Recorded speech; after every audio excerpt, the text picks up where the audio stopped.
What's up guys, Mitch from the DIYRecordingStudio.com, and this week I have an exciting new plugin from Pulsar Modular. It's another plugin specifically from Marc Daniel Nelson. It's going to be an awesome one, so let's get into it.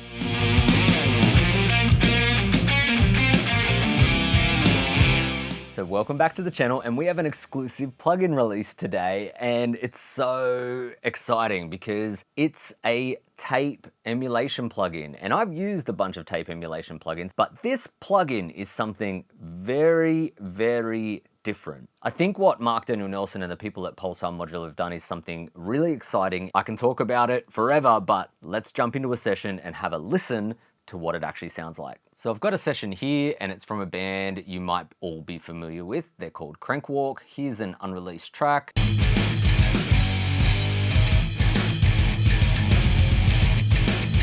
It is in its rough mix stages. I have drums roughly there, bass roughly there, guitars roughly there, vocals are completely unmixed at this point.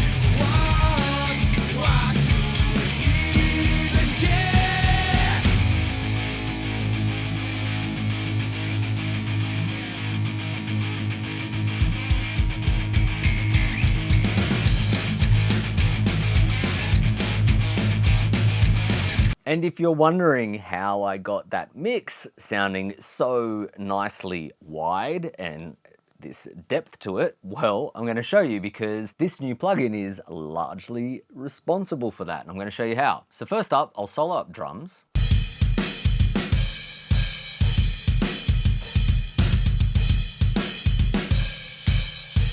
Now let's start bypassing the plugin and have a listen to that.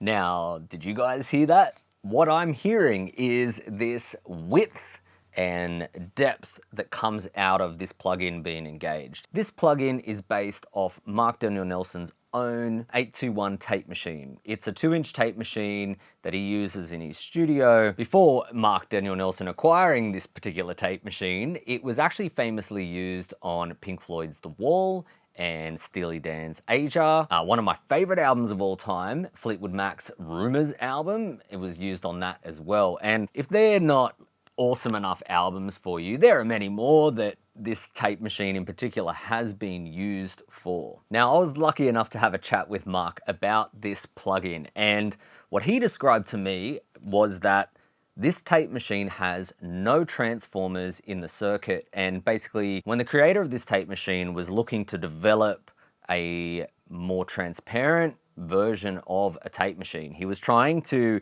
remove all of the transformers and all the circuitry that actually gets in the way of the sound of tape. So the idea of this tape emulation plugin is to give you the real sound of tape. So what Pulsar Modular and Marc Daniel Nelson are stipulating here is that when people try to emulate tape or a tape machine, they're emulating not just the sound of tape, but the sound of all the other circuitry in that tape machine. So the transformers in the input and output stages and all the other componentry that goes along with it. What they're positing here is the beauty of the Stevens tape machine is that there is none of that circuitry. It is just the truest sound of what tape is and what it does to a sonic imprint. And, you know, I'm not pushing it that hard. I've got whatever one is equivalent to. I don't know if it's in dB or what have you, but I've just pushed a little bit of that with the linked output. And let's see if this is what's widening the image.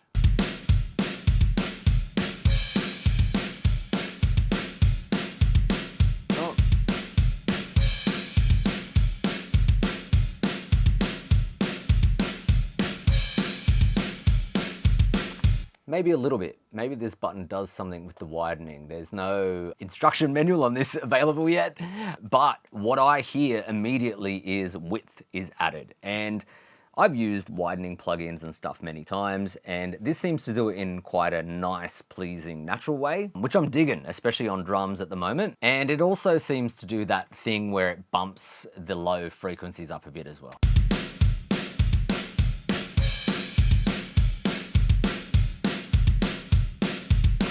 Which we'd expect from tape. And what they've included here is different formulas of tape.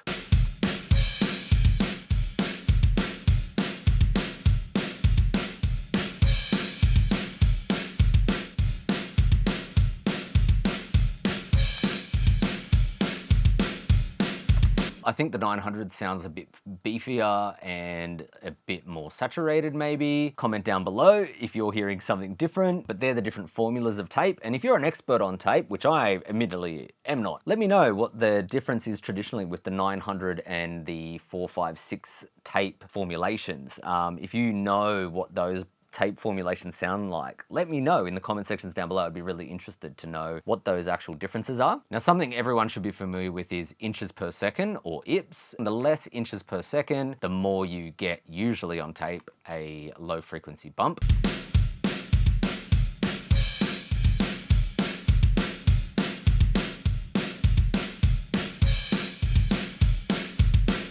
It's subtle, but it's there. And then you can obviously manipulate the tape bias. I like that they've included that. And then I love this, that there's a bit of a low and a high shelf. If that bump is a bit too much, you could always pull it down.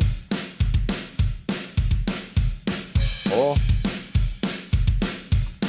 do a bit of a pull tech thing.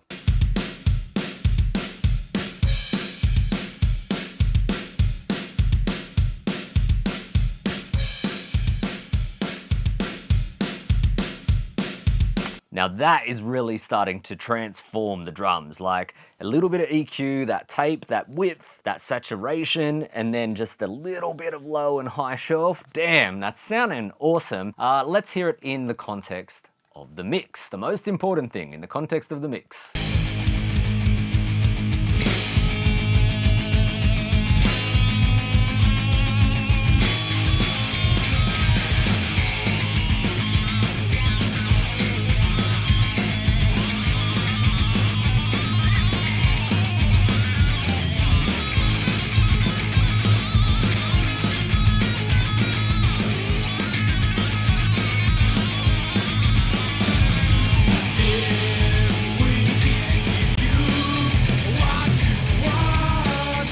So it's really bringing out the drums in this really cool way. It's changing the image of the drums in a cool way, like it's making it wider. And it's actually like helping bring out the snap and attack of the kick and the snare. And for me, one of the things that I've always disliked about tape emulations is they seem to clamp down and oversaturate and overcompress the sound that I'm putting into them.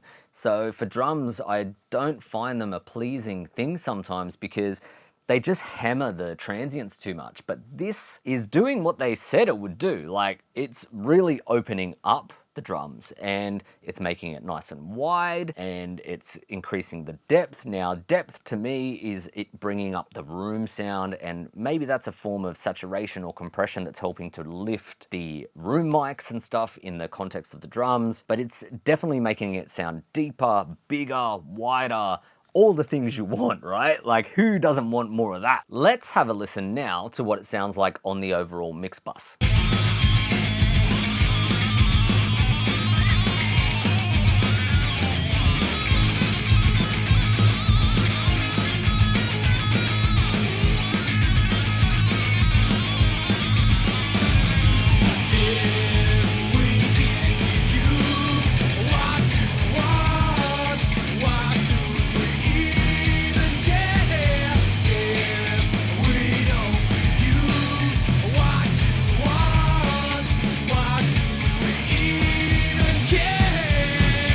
Damn.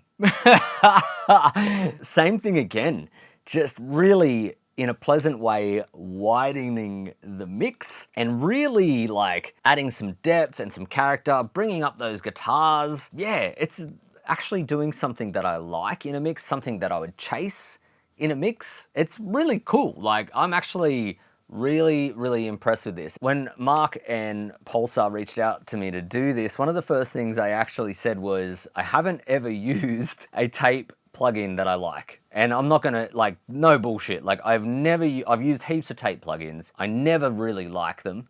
This is doing something that I like. Width, depth, saturation, really, really good stuff. Like, I'm actually surprised. Let's keep going. I'm gonna try some EQ on that mix bus now, and we'll see what that sounds like.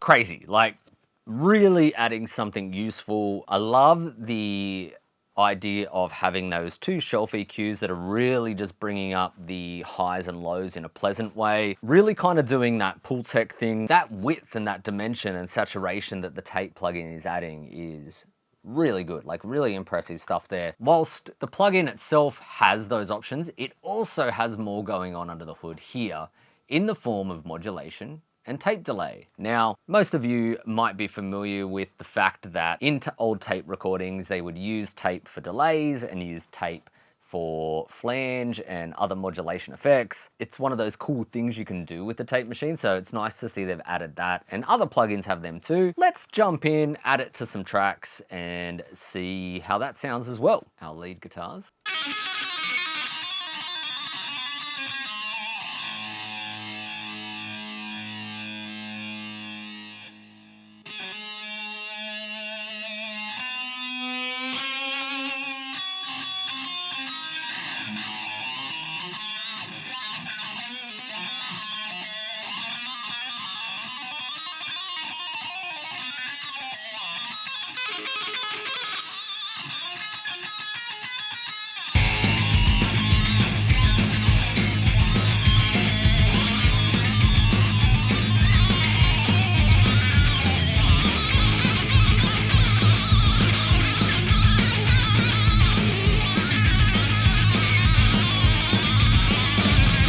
That's cool. I don't know how much I would use that one, but it's cool to have it in there. Let's go to the vocal bus and see what we can do with that tape delay. Why should we even care?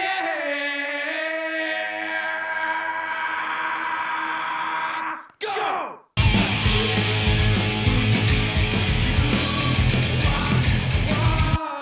Why should we even care what you want? Why should we even care if we don't give you what you want? Why should we even care?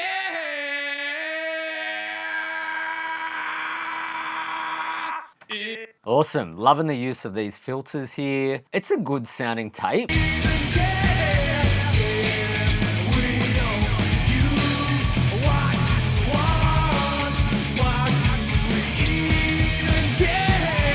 Awesome. Like, I can already see a bunch of awesome uses for this plugin. The tape delay is very flexible, very usable. The sound of the tape on drum bus and mix bus, I can see myself using that all the time. I'm actually shocked how much I like it, especially considering that, as I said, I don't typically love tape plugins. I've never really found one that I like, but this has definitely changed my opinion. I obviously have not ever heard this tape machine in action, but if it truly does that kind of widening and that depth and the right saturation that it does, man, they've emulated that amazingly. And Even if not, even if this plugin sounds completely different to the real thing, it's a usable tool. On this channel, I talk about my love for hardware and my love for vintage gear, and sometimes people think that I'm just a hardware fanatic and that I hate plugins, and that is absolutely so far from the truth. I like plugins when they are a usable tool that I will apply in my practice all the time in my mixes. This is definitely a plugin that I can see myself using on a day-to-day basis, and it'll definitely be a plugin that I will use on the mixes that I'm working on at the moment and in future ones. I'm really keen to see what you all think though as well. Do you like this plugin? Are you enjoying the sound of it? Would you be interested in purchasing it? Comment down below, let me know. Let me know what you're hearing. Are you hearing that width and that depth that the plugin is providing? Yeah. Sign off in the comment sections down below. Super keen to hear your thoughts on it. And are there some plugins that you'd like to see in a shootout? We've got heaps of different plugin options. I can compare this plugin versus a bunch of others. So if you'd like to hear demos of this plugin versus other tape plugins, let me know what they are in the comment sections down below as well. As always, if you have any questions, hit me up at mitch@thediyrecordingstudio.com, or you can message me at DIY Recording Studio on Instagram. Don't forget to hit like and subscribe. And I just want to give special thanks to Marc Daniel Nelson for sending me this plugin for review. Mate, you've done an awesome job. I'm really impressed with what you've been able to capture here. I'm Mitch from the DIYRecordingstudio.com. I'll catch you soon.